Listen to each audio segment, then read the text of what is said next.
Welcome everyone to a Juneteenth edition of Live Nation Urban Presents Meet the Execs. My name is Brandon Pankey. I'm your host. They couldn't find anyone else because all the good hosts are doing great things on Juneteenth today. I'm excited to be here. Today we are interviewing one of my absolute favorite people in the music industry. I've known her for over a decade at this point, Miss Ethiopia Habtemariam. She is the president of Motown Records and the executive vice president of Capitol Music Group. So this should be a really exciting interview, and I'm really looking forward to having her here. She's going to be on momentarily. I appreciate everyone being here as a part of our Black Music Month initiative. Each week, we have partnered with a different record label to really present their history, some of their upcoming artists, and then also interviewing some of their top execs. The past couple of weeks, we've worked with Columbia Urban, we've worked with Atlantic Records. This week it's been Motown Records, and next week we are following up with Interscope Records. So I'm excited for everything that we have coming up, and super excited to speak to Ethiopia, who will be on momentarily. E, Hi, how are you? I'm good. So sorry, I'm running behind. Don't be sorry. There are certain people that are always going to be worth the wait. That's called making an entrance. It's a difference. Don't worry about it. Happy Juneteenth.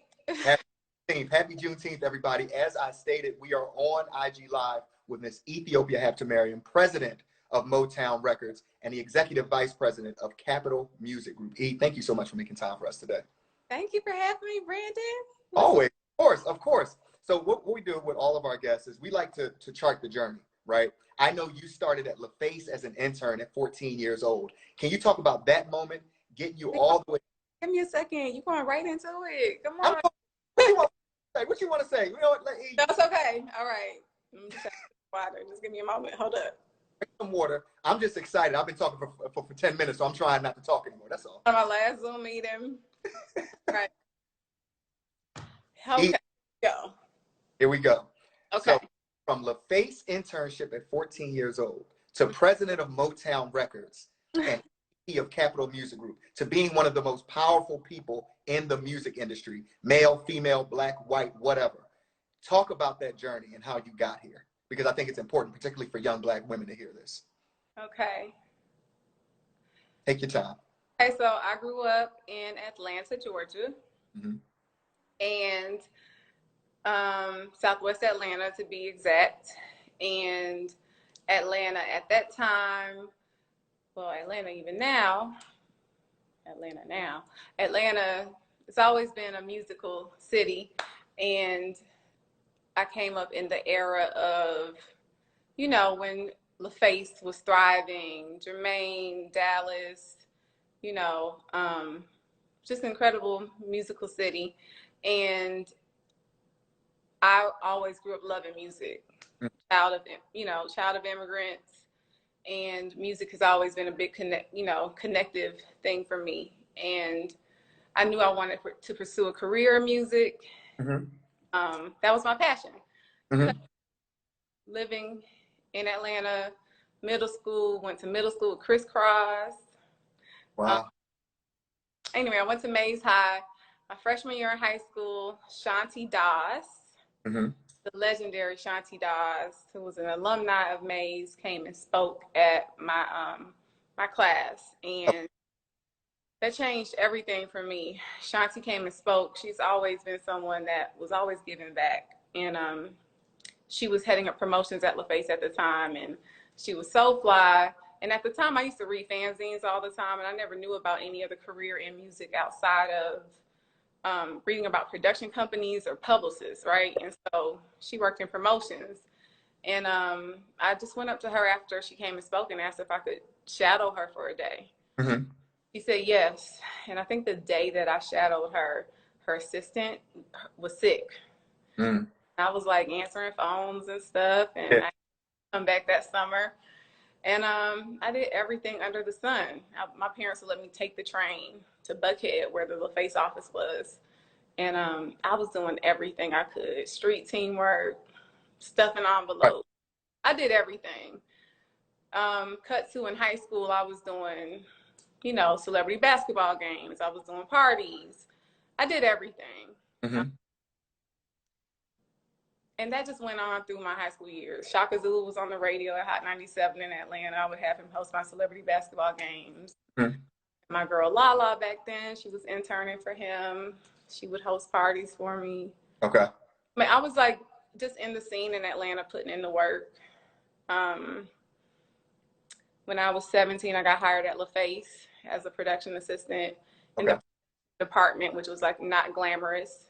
Mm-hmm. I won't go into the nuts and the bolts, but I paid my dues doing everything, parties. I did a stint working with NSYNC, doing parties for them. Yeah. Published for their charity organization at one point. But through my time at LaFace, I met a woman named LaRonda Sutton, who was a music publisher. Okay. Created LA's publishing company, Hitco, at the time. And all the work that I put in. And she always told me I'd be a great music publisher because I was always connecting people. And she went to Los Angeles to start, to work at Edmonds Music Publishing, Babyface's publishing company. Okay. To LA. My girl La had just gone to LA to be on the radio out there. Mm-hmm. Moved to LA when I was 21 to work at Edmonds. And I was a music publisher then. Okay. And what does that mean, be a music publisher, just so people understand what that... I was working with songwriters and producers. It was my job to get them placements, to set up co-writes, to help get them work, and to I didn't have the ability to sign songwriters and producers then. Okay. The publishing company at the time was small. It was a venture through EMI Music Publishing. Okay. And so I was just getting the placements at the time and setting up co-writes.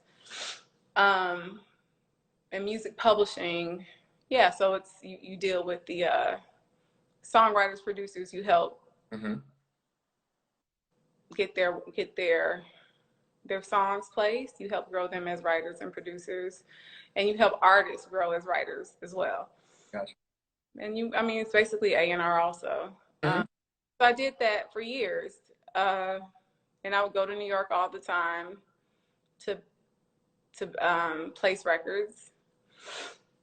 And I did that for 2 years. Okay. I had a placement on NSYNC's last album. It was a co-write I had set up between some producers that were based out of Detroit that were signed to Universal Publishing.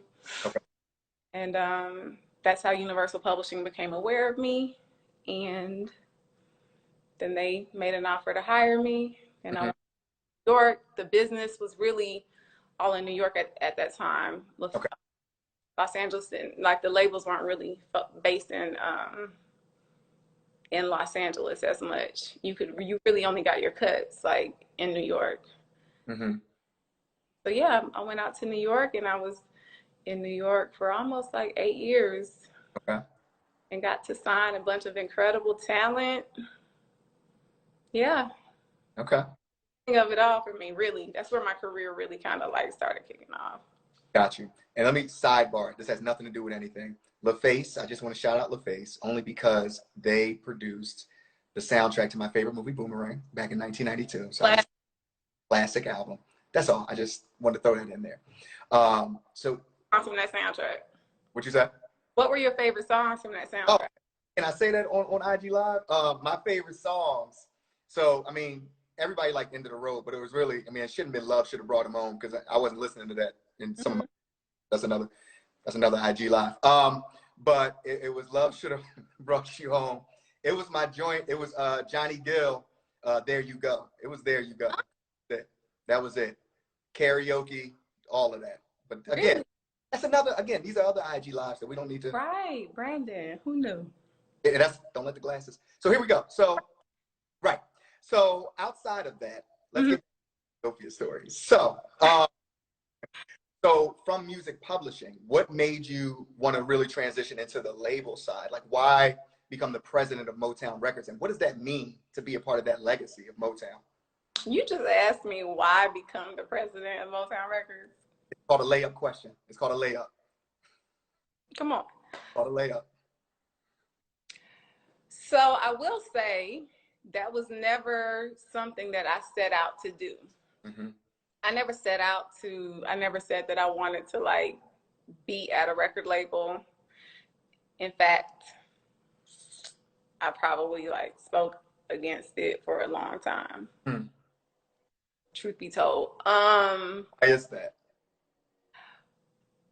Because as a music publisher, I used to be very,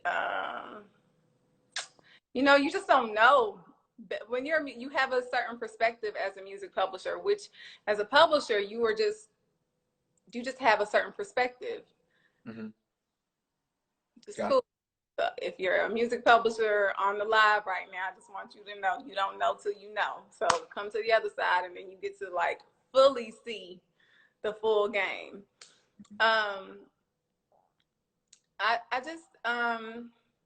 I love working with creators. I love working with songwriters, producers. I love the process of working with creators, artists, songwriters, producers. But there is something to really being able to fully affect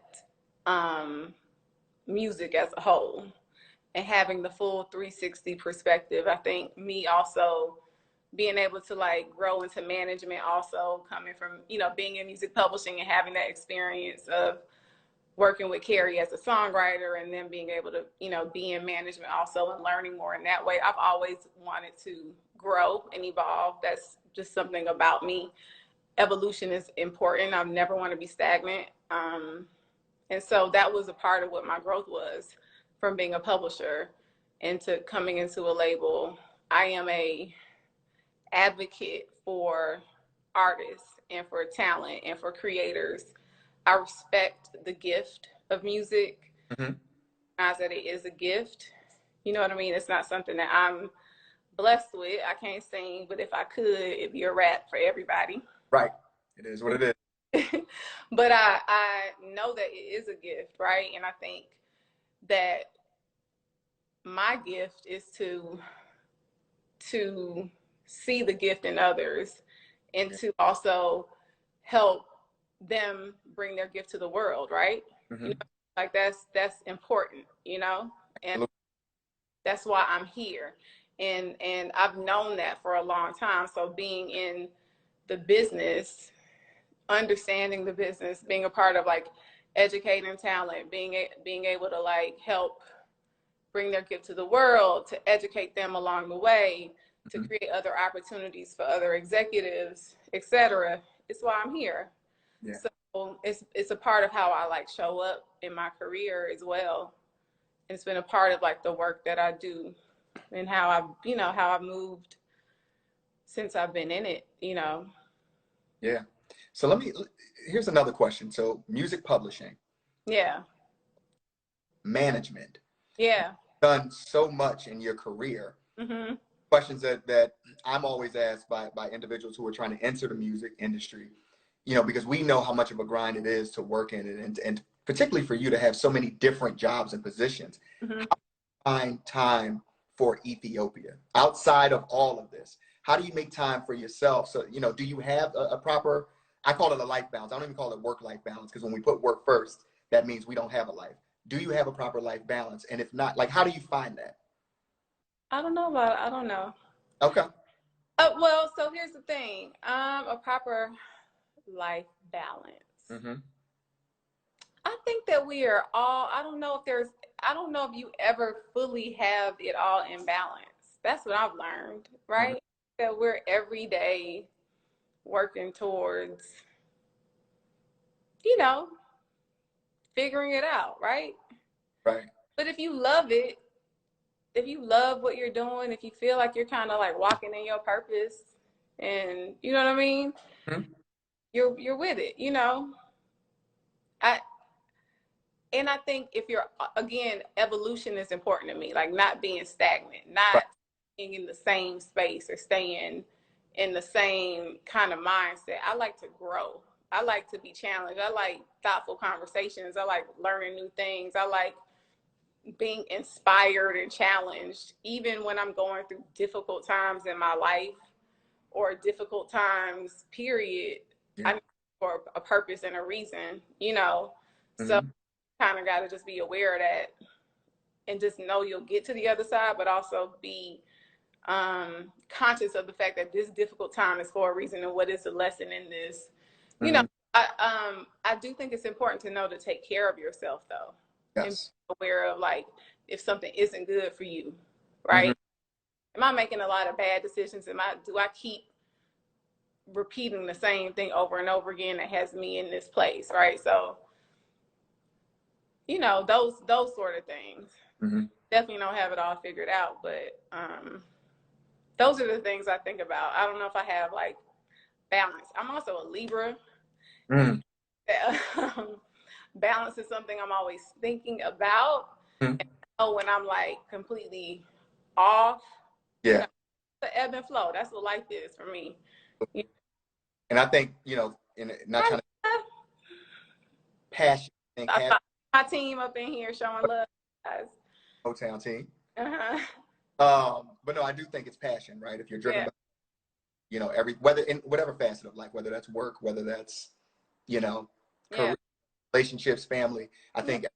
Like, you know, quarantine, it was really important to me to be in Atlanta, which I'm still here, to be to my family. Right. And to not be far away from them during this time. You know, I'm still very close to them. Girl to me, yeah. So tell me, what do you have coming up with Motown? What artists should we be on the lookout for? What are you excited about? Oh, I'm excited about so much.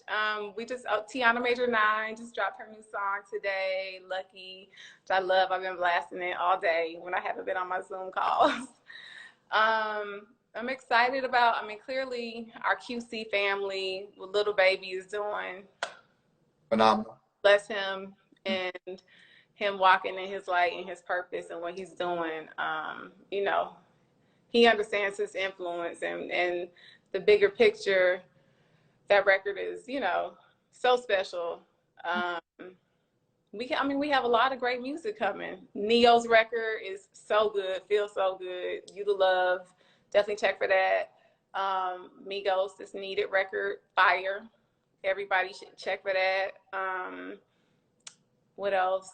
Chaz French. I said Chaz French, Neo, Tiana, Migos, Baby, Malachi. Malachi. Brandon, why you just say this? Because you know, got a whole roster. That's what, just say you know, the whole roster. I'm gonna be, you know, that's it. I got you. The whole roster. Everyone should be on the lookout for the whole roster. And I'm gonna end it with this. I'm gonna end it with this because that's important, particularly because it's Juneteenth. Can you talk a little bit about the Universal Music Group Task Force that you're a part of? Yes, absolutely. Been on many Zoom meetings about it. So, I am the co-chair of the UMD Task Force, which I'm co-chair with Jeff Carlston, who's the general counsel of all of UMG. What's up, Jalen? And, you know, listen, this is really, it's been created with the purpose of really being thoughtful on change that we can make internally and externally. And not coming from a place of like, oh, how can we just take this moment to fix things for ourselves? It's also how to make change in the community, how to make change for the creators, for our artists. The week that the tipping point, I would say, is what I refer to it as, like Memorial Day week, the week of Memorial Day. I'd taken that week off to kind of just take a break for myself because a lot happened personally with my family, and I kind of unplugged from work, but I had to plug back in because of all that had really taken place. And I was so concerned about the team, the Black employees at our company, and the effect of it all. It's traumatizing. And I was really concerned because, you know, we always have to still show up inside of our companies and do our job and do our work, but we are living in, you know, there's a pandemic, but we're also seeing the images of our brothers being killed, right? And we're hearing about our sister being killed and nothing being done about it. And it is traumatizing. And so I was, you know, I remember that Friday morning waking up and just being on the phones all day. And I was exhausted, but also there was a different kind of energy that I had because I was so concerned for the Black employees of not only my immediate team, but our whole organization. And like, what are we going to do? Because we have a responsibility to them. And so the conversations we were all having internally were, we have to come together to provide support, you know, therapies, conversation, et cetera, to support our Black employees. And then it was like, we are a music company, we have artists, we have a voice, we have an opportunity to make significant change. And there's a lot of power in that. Yeah. And at every level, we have an opportunity now more than ever to really use this power to make significant change. And so we're being very thoughtful about it. Right. An election year, we also have, you know, this generation is being led by the kids. The youth out here on the front lines, and they are not standing for this shit, right? And we have to be right there with them, supporting them. So conscious of that. And you know, the task force is, you know, a group of executives across the whole UMG global company. It's not just US based. You know, there's inequalities and issues across the whole world. And we're listening to them, and we're being conscious of all of it and being thoughtful of changes to make across the company, internally, externally, immediate changes, things that are going to be long-term, and being thoughtful about it. That's awesome. Yeah. Go on Motown Records, I believe the website, and for UMP, Universal Music Group, to find out more information about the task force. Everything is up on the website. Everything's on the website. Ethiopia, just so you know, Capital, Motown, Universal, everybody has a partner in Live Nation Urban, whatever you need from us. Thank you, Brandon. You know, you are family. So happy to be doing it. This is my first time ever doing a live. With us? With Live Nation Urban? The first Live Urban, yep. I might tear up. I'll wait till I get off. But I might. But no, thank you, E. You are a legend, amazing, one of the greatest ever. I'm honored to call you friend, and I'm appreciative. Yeah, you know, listen, I support you. I support Live Nation Urban. Brandon, Heather, Sean, you guys are family. So much love for you all. So much love for the work that you guys have been doing, what you guys have been building for years. Tons of respect. So thank you guys for supporting Motown always. Always will. Little Babies on the Roots picnic. Saturday. No, that's been doing any show, so it's a big deal. Baby showing up, Live Nation Urban, that's a big deal. Roots picnic. Roots picnic. June 7th, YouTube.com, 8 o'clock next week. Everybody, that was my cheap plug. Thank you. Ethiopia Habtemariam, president of Motown Records, executive vice president, of Capital Music Group. Thank you for being here. Happy Juneteenth, everybody, and for the fathers. Everybody celebrate. Yes, for the fathers that are on here, happy Father's Day as well. Yes, happy Father's Day. Gotta respect that. Thank you, everybody. This has been another episode of Live Nation Urban presents Meet the Execs. I'm your host, Brandon Pankey. Next week, after an amazing week with Motown Records, we have a week with Interscope Records, so I'm excited to keep it going. Thank you again. Much love, always. Bye. Bye.